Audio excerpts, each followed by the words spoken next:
It's Tuesday, 13th of July in 2021, and I'm going to have a chat with one of my favourite coaches of all time, Gary Sutton. He had long been associated with the Australian national team, but now he's involved with the US cycling track squad. He's in Colorado Springs and he's just packing up. Then they're going to go over to LA for a few days and then it's off to Tokyo. Those of you who don't know, Gary Sutton was the 1980 points race world champion. He's the brother of Shane Sutton. And Gary is basically one of the nicest blokes in cycling. Here he comes. All right, be prepared. This is one of the most friendly faces in cycling, and I'm going to add him to the stream, and let's get on with the show. Hang on. Hello, Gary Sutton. G'day, how are you, Rob? Very well, how are you? Yeah, good, mate. Going well. That's great. I've just done a little intro just while we were getting ready for you to join the interview, but I've just done the basic overview is this. You're coach at the USA Cycling. You're involved with the track cycling team. And I'm not sure, is it women only or are you doing men's and women's program? What's your setup there? I'm just doing the women only. All right. So let's rip into it. Should we start the question with the star of the show, the $1 million girl, Chloe Dygert? The last time I saw her race, she went sliding over a roadside barrier and sliced a leg to smithereens. And then she posted pictures that I never want to see again. They were really, really violently nasty, a horrible gash. Has she overcome that horrific injury or not? Well, she's certainly back. Just a couple of weeks ago, she ended up winning the national time trial, which was good. But, you know, look, there's still a little bit of work to be done, but, you know, we've still got a couple of weeks to go, which is good. I think she's back, you know, I believe she's back and she's in a really good place. I must admit, I wasn't sure whether she'd be in the position she's in at the moment, but she's in a very good place, I believe. Can you tell me how long it took her to actually get back on the bike? I mean, people who followed Chloe would have seen the Twitter updates and she kept everyone really well informed. But just to be clear, that was the World Championships of 2020. She was in the time trial. She had the best time by far. She was clearly going to win the gold medal. And then the accident happened. Can you just sort of overview how deep that cut went and how long it took her to get back on the bike? It was, well, obviously for anyone that did look at it, it was dreadful. But I would say it was probably around, and I could be wrong, around about 4 months before she actually started to even turn one pedal over. And it was just a slow process. But I think what was good that, you know, she put some really good people around her. She had a good medical team on side and it was a credit to them the way they just gradually let her build into things. And now she's back in business. You know, it's just staggering. I as I said earlier, I was surprised. I didn't know whether we'd get it back or not.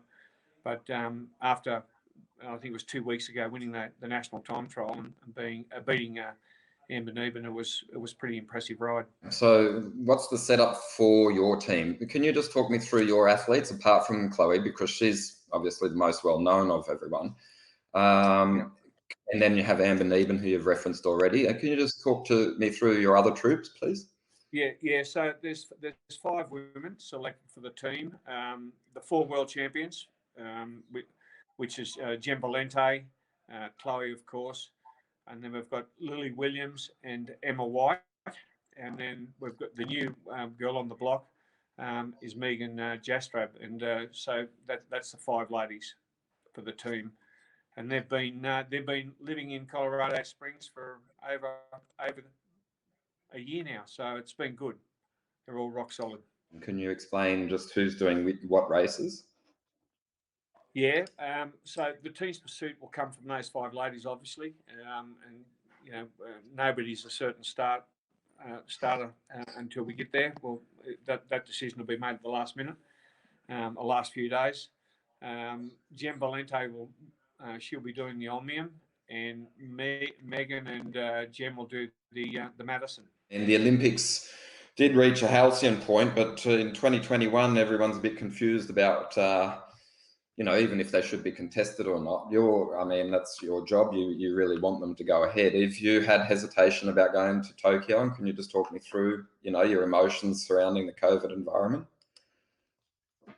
Yeah, to be honest for me, it was never difficult. It was very difficult for the athletes, but for the athletes I've been working with, they've just got on with the job. And I suppose, like every other country, it's given everybody an opportunity to work on what they needed to do individually, improve in certain areas.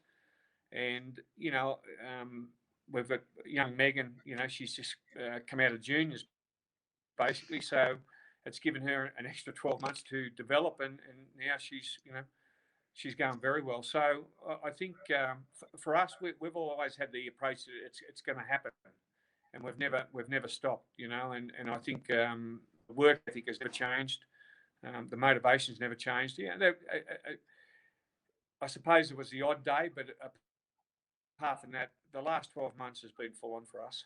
We will inevitably find ourselves focusing on team pursuit because that's one of the most beautiful events at the Olympic Games, if you ask me. And Australian cycling's had a long heritage in, and your riders are very much in medal contention, would you say? I mean, and this event and their rivals very well because you were coach of the women's team for Australia in Rio 2016. Just talk to me about how that's all going to play out or what you imagine happening, because we just had a couple of tech issues, but Gary's just going to check back in on his laptop rather than the phone, and we'll keep the interview going. So bear with me.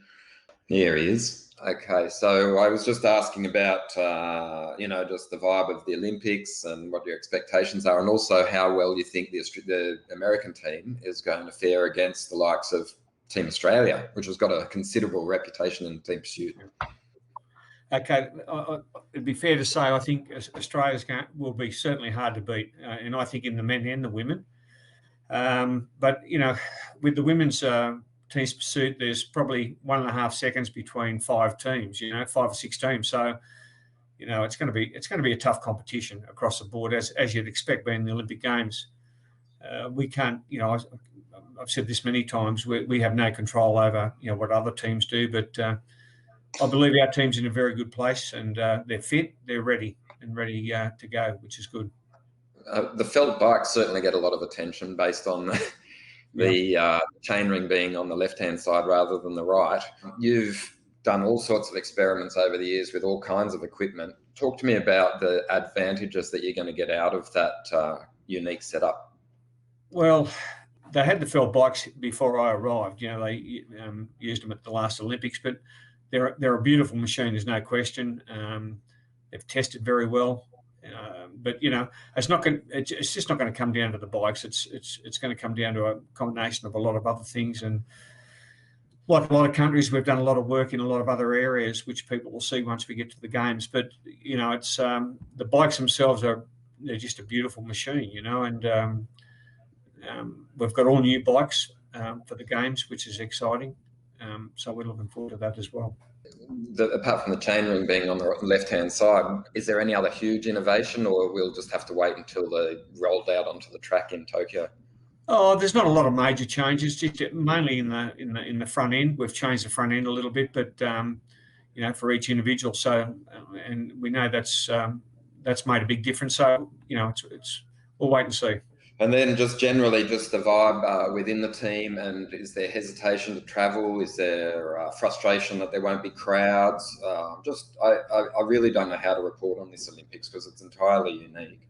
And I am curious how it feels within Team USA camp.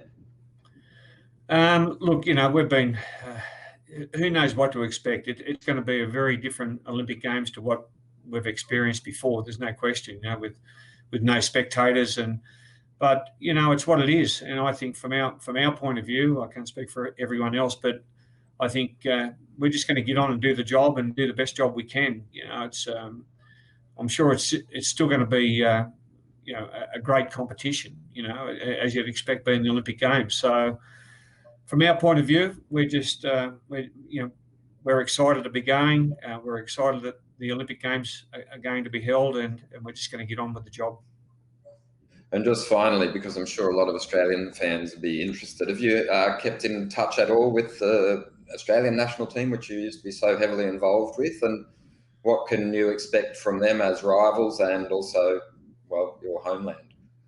Well, look, the first thing is, I have been in touch with a few of them, and the staff, and they're obviously well prepared, and they're just getting on with the job like I am, I suppose. And I wish them all the best, But the bottom line is, I'm here in the States, and I've enjoyed every moment here. And I mean, the athletes here have been very motivating, and they're in a good place. And we just got to make sure we get there and do the best. They're going to do the best they can, which is going to be good.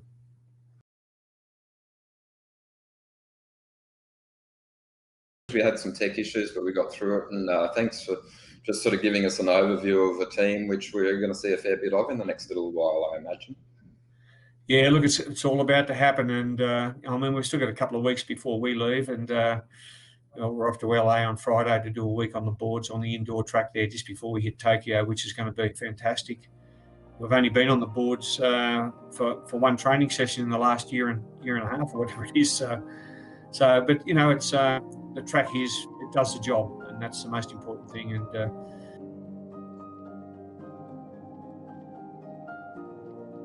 anyway, it's been good to catch up, Rob. All right, Gary. Well, all the best in Tokyo, and we'll chat in the coming weeks and months. Look forward to it, mate. Look forward to it.